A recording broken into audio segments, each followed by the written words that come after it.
বাংলাদেশের এইরকম একটা টালমাটাল পরিস্থিতির মধ্যেও বিনোদন জগৎকে একমাত্র একজনই এগিয়ে নিয়ে যেতে পারেন, বাংলাদেশের one and only megastar Shakib Khan. যে সময় আমরা দেখতে পাচ্ছি বাংলাদেশের বিভিন্ন সিনেপ্লেক্স, বিভিন্ন সিনে ক্লাব সেগুলো ভাঙচুর হচ্ছে, সেই সময়ে সিঙ্গেল স্ক্রিনগুলো যাতে চালু রাখা যায় এবং বাংলাদেশের বেশ সুপরিচিত এবং ঐতিহ্যবাহী কিছু সিঙ্গেল স্ক্রিন যাতে চালু রাখা যায়, সেখানেও ভরসা ওই একজনই, the megastar Shakib Khan. Hello আমার শাকিবিয়ান ভাইরা বোনেরা, চলে এলাম আজকের প্রথম ভিডিও নিয়ে। যারা ইউটিউব থেকে আমাদের ভিডিও দেখছো তাদের তরফে আজকে এটা প্রথম ভিডিও, যারা ফেসবুক থেকে দেখছো হয়তো তাদের জন্য এটা আমাদের চ্যানেলের তরফ থেকে দ্বিতীয় ভিডিও হতে চলেছে। সকলকে জানাই সুপ্রভাত এবং চাই বাংলাদেশ খুব তাড়াতাড়ি সুস্থ হয়ে উঠুক। এখন পরিস্থিতি অনেকটাই হয়তো সাবলীল, আরও সাবলীল হয়ে উঠুক, এটাই চাইবো। এখন প্রথম এই ভিডিওতে যে বিষয়টা নিয়ে ডিসকাস করব বন্ধুরা, সেটা খুবই আনন্দের একটা ব্যাপার।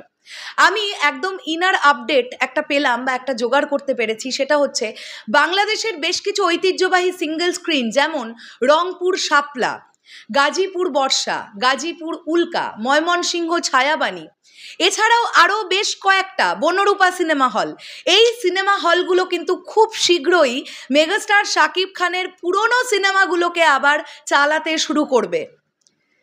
বন্ধুরা, এরকম একটা সিচুয়েশনের মধ্যে এখনো পর্যন্ত যিনি সাথ দিয়ে যাচ্ছেন, এত কাজ করেছেন লাইফে, 250টা সিনেমা করে ফেলেছেন তার এই 25 বছরের কেরিয়ারে, তো সেই যে পুরনো সিনেমাগুলো যেগুলো দেখার জন্য এখনো পর্যন্ত মানুষের উপচে পড়া ভিড় সিনেমা হলে দেখতে পাওয়া যায় এবং এটা প্রমাণিত। আমি নিজের চোখে হলের চিত্র দেখেছি যে আজ থেকে 12 বছর, 14 বছর, 15 বছর আগে রিলিজ হয়ে যাওয়া একটা সিনেমা দেখার জন্যে আজকেও দর্শকদের ভিড় পড়ে। এবং এই সময়টাতে দাঁড়িয়ে মেগাস্টার শাকিব খান তিনি কিন্তু বিনোদন জগৎকে একটা আলাদা রকমের সাহারা দিলেন এইভাবে।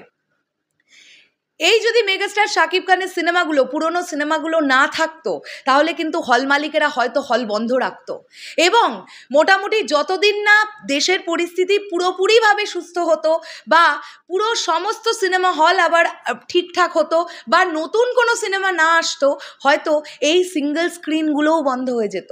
মেগাস্টার শাকিব খানের করে রাখা সিনেমাগুলো বা তার অভিনীত সিনেমাগুলো কিন্তু এখন এই সিঙ্গেল স্ক্রিনগুলোর জন্যে একটু হলেও অক্সিজেন। কেননা আমি এটা বিশ্বাস করি যে কোনো মানুষই বিনোদন ছাড়া দীর্ঘদিন বাঁচতে পারেন না। প্রত্যেকজন মানুষের, তারা সারাদিন পরিশ্রম করবেন, একটা রিফ্রেশমেন্ট দরকার, আর বাংলাদেশের ক্ষেত্রে এই রিফ্রেশমেন্টটা অনেকটাই কিন্তু সিনেমা। এটাও আমি খোঁজ খবর নিয়ে জানতে পেরেছি।